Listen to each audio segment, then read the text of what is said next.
Eu vou começar esse episódio quebrando uma das maiores ilusões que você ainda sustenta. Você não está se relacionando com o seu parceiro. Você está se relacionando com a sua própria história, projetada em outra pessoa. E quanto mais você tenta consertar o outro, mais você se afasta da única coisa que realmente precisa ser vista. O modelo invisível que dirige as suas escolhas, as suas reações e, principalmente, os seus vínculos. Existe um padrão silencioso operando. Você não escolhe alguém, você reconhece alguém. Reconhece no outro uma estrutura emocional compatível com o seu desenvolvimento primário. É quase como se o seu sistema nervoso dissesse: "Ah, isso aqui eu sei jogar", mesmo que o jogo seja rejeição, mesmo que o jogo seja abandono, mesmo que o jogo seja precisar provar o próprio valor o tempo inteiro. Isso não é azar, isso é programação. E vamos aos casos clínicos de hoje. Uma paciente com alto nível de consciência, terapeuta inclusive, se via constantemente envolvida com homens que alternavam entre intensidade e afastamento. No discurso, ela dizia querer estabilidade, mas no corpo, estabilidade gerava ansiedade. Quando aprofundamos, emergiu uma memória corporal. Uma mãe amorosa, mas emocionalmente imprevisível, presente e depois ausente, afetiva e depois crítica. O cérebro dela não aprendeu a amar com constância, aprendeu a amar com oscilação. Então, quando um homem era estável, o sistema nervoso dela interpretava como falta de conexão. E quando era instável, ela chamava de química. Percebe o nível de distorção? Você acha que está reagindo ao que aconteceu agora, mas na verdade o seu corpo está reagindo a um arquivo antigo que foi reativado. O gatilho é um portal e o que passa por ele não é o presente, é memória implícita. Por isso que certas reações são desproporcionais. Não é sobre o que o outro fez, é sobre aquilo que desbloqueou no seu sistema. Próximo caso clínico, um homem que entrava em estados intensos de raiva, sempre que a parceira pedia espaço. Ele dizia: "Ela me desrespeita, ela me ignora", mas no rastreamento somático, o corpo dele revelava outra coisa. Sensação de vazio no peito, contração na garganta, respiração curta.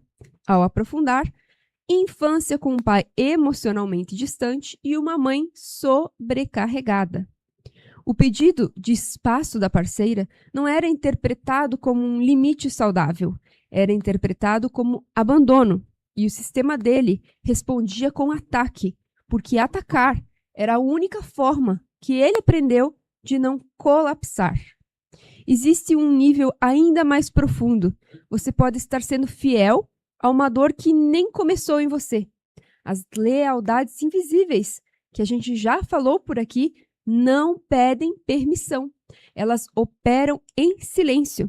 Então, por último, eu vou trazer esse caso, que é uma mulher que se envolvia repetidamente com homens indisponíveis, casados, emocionalmente fechados e distantes. Nada dava certo, até que surge um dado sistêmico.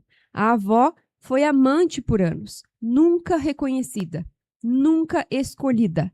Inconscientemente, essa mulher repetia o lugar da avó, como se dissesse ao sistema: "Eu continuo a sua história para que você não seja esquecida". Perceba a profundidade disso.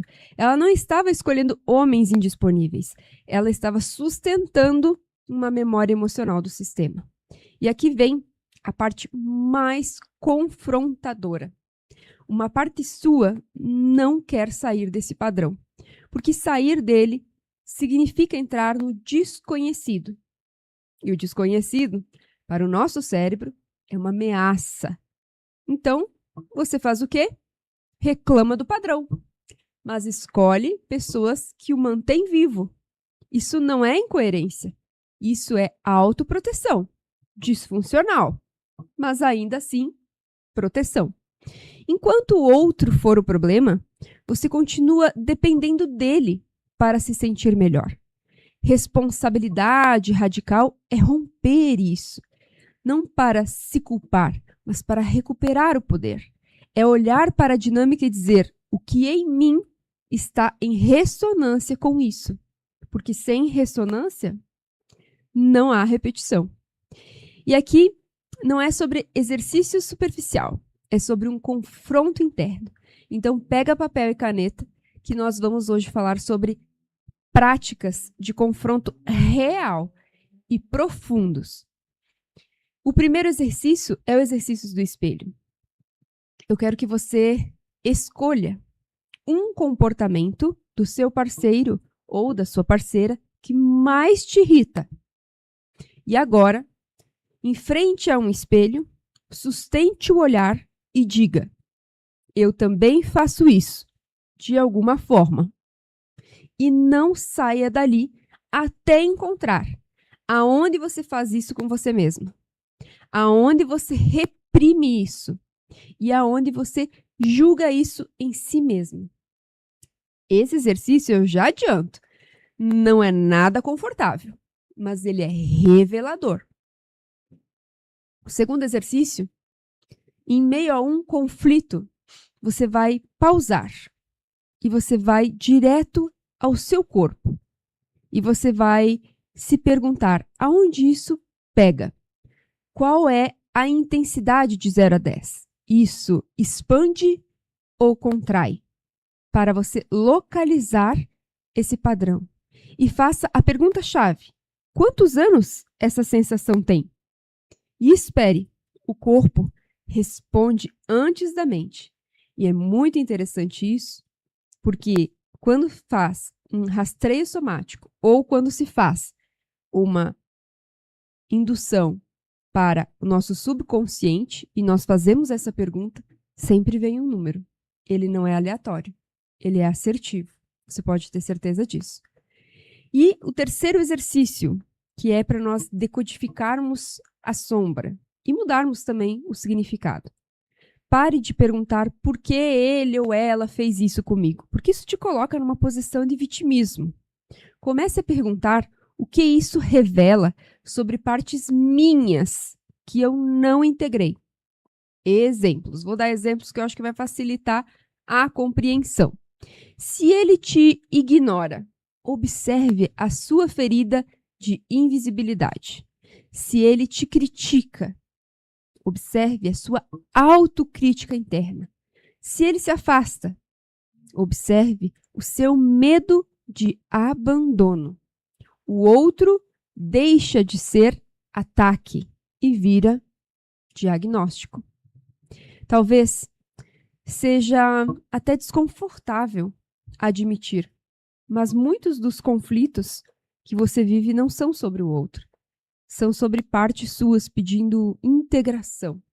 E enquanto você não escuta, a vida aumenta o volume, trazendo pessoas, situações, padrões, até que você pare de olhar para fora e comece, finalmente, a olhar para dentro. Se você realmente compreendeu esse episódio, você já percebeu que não é mais sobre entender o outro, é sobre decodificar a si mesmo e a si mesmo, com precisão.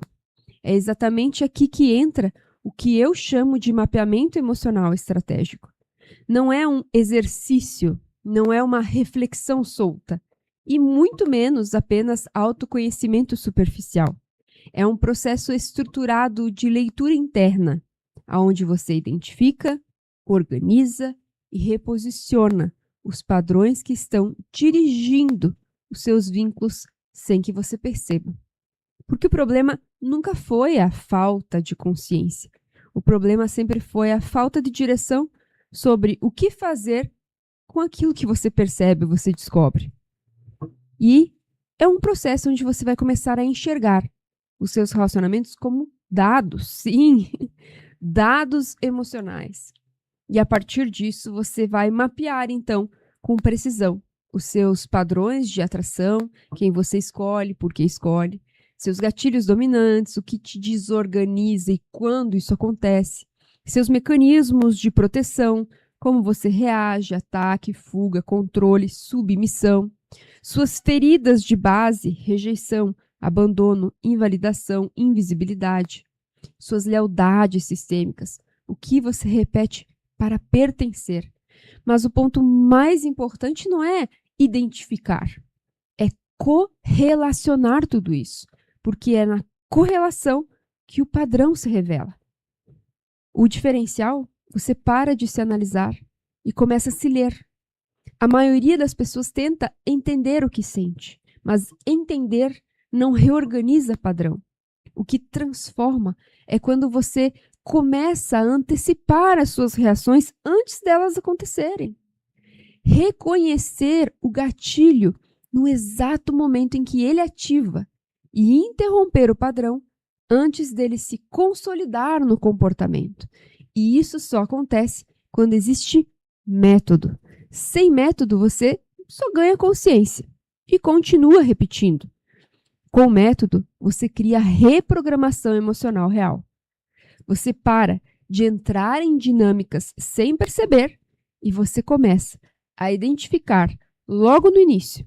Esse padrão eu já vivi, essa sensação eu já conheço, esse tipo de ativação não é sobre agora e, principalmente, você deixa de confundir intensidade com conexão, deixa de confundir instabilidade com desejo, deixa de confundir ausência com desafio. Você passa a escolher, não mais a reagir. E a pergunta que eu mais recebo: por que sozinho ou sozinha é tão difícil sustentar esse processo? Porque você está dentro do próprio padrão. E quem está dentro não enxerga o sistema com clareza.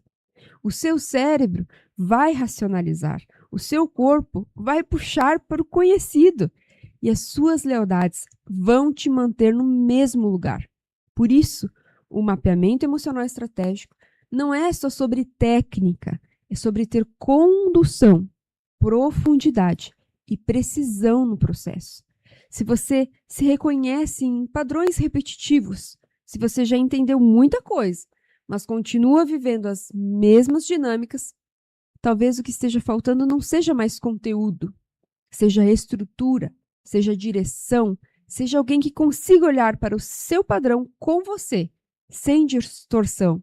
O meu trabalho no acompanhamento individual é exatamente esse: mapear, decodificar e reposicionar o seu padrão emocional de forma estratégica e personalizada. Se você sente que é o momento de sair do automático e entrar em um nível mais profundo de transformação e reprogramação, me chama no Instagram, @RosianeMenegol. E eu quero deixar aqui o agradecimento especial ao Erenews por abrir esse espaço para que se possa trazer conversas tão significativas como essa. Acesse todas as plataformas, TV, YouTube, Facebook, Instagram, rádio web, acesse o site erenews.com.br, compartilha e siga, acompanhando toda a programação e as notícias de Erechim e região. Para encerrar, eu vou deixar uma pergunta para você refletir. Se os seus relacionamentos são como um espelho, a pergunta não é mais com quem eu estou me relacionando, mas sim que parte de mim eu ainda estou evitando enxergar e que continuo escolhendo por mim. Reflita sobre isso e nos vemos no próximo episódio.